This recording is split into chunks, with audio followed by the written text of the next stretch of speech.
इससे आपको पूरी हरियाणा की हालत पता लग जाएगी।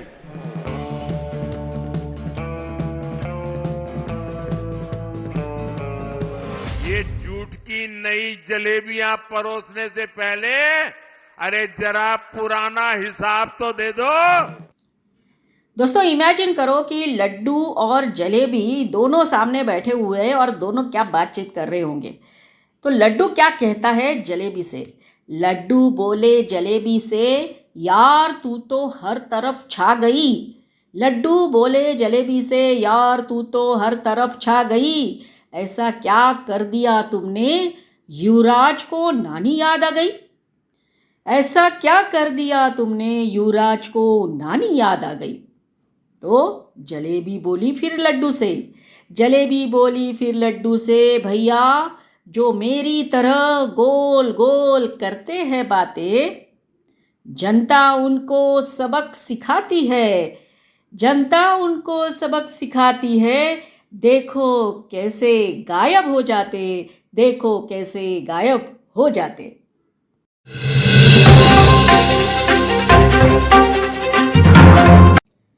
नमस्कार, मैं वर्षा परगट आप सबका स्वागत करती हूँ हमारे चैनल में कनेक्ट स्ट्रेट में।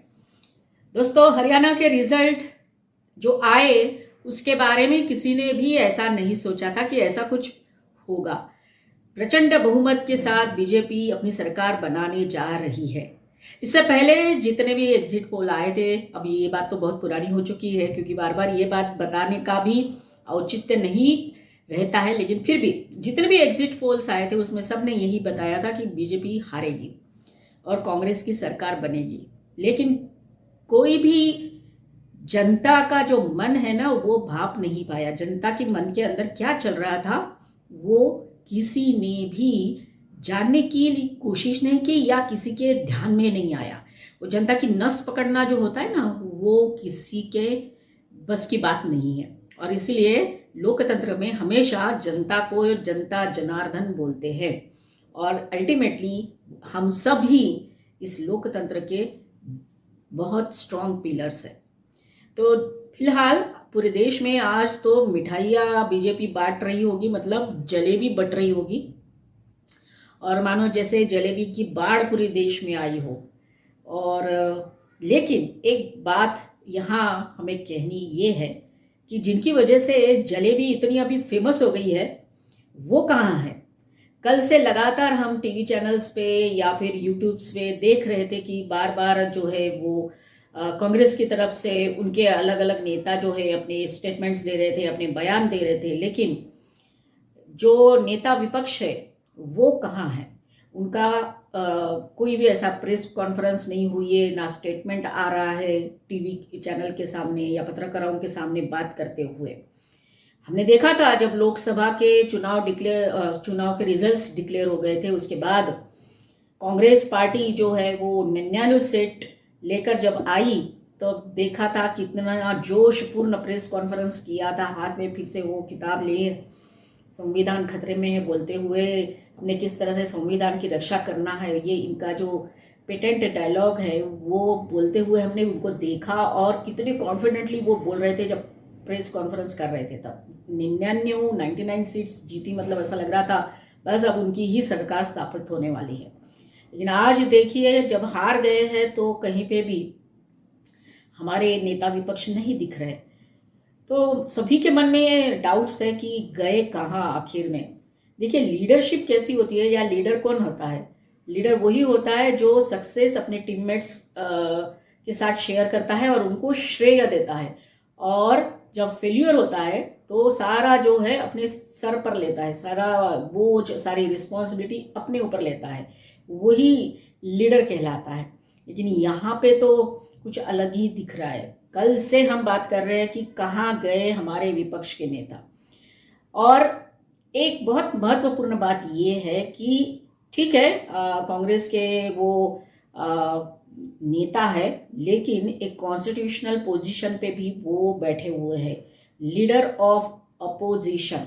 इस नाते उनको कम से कम हरियाणा की जो जनता है उनको धन्यवाद देना चाहिए था, या फिर अपने जो वर्कर्स है कांग्रेस पार्टी के उनको धन्यवाद देना चाहिए था कि आप लोगों ने बहुत मेहनत की लेकिन फिर भी हम नहीं जीत पाए।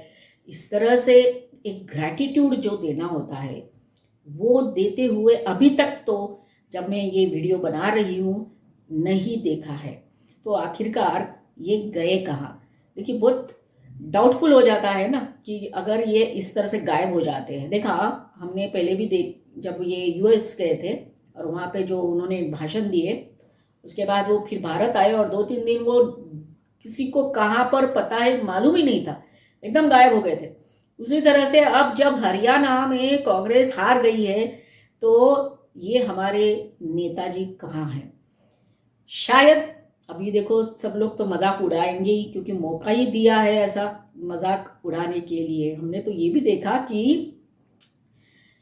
कांग्रेस के कार्यालय में कोई एक व्यक्ति जलेबी लेकर गया जो बीजेपी का कार्यकर्ता था और जलेबी देकर आया।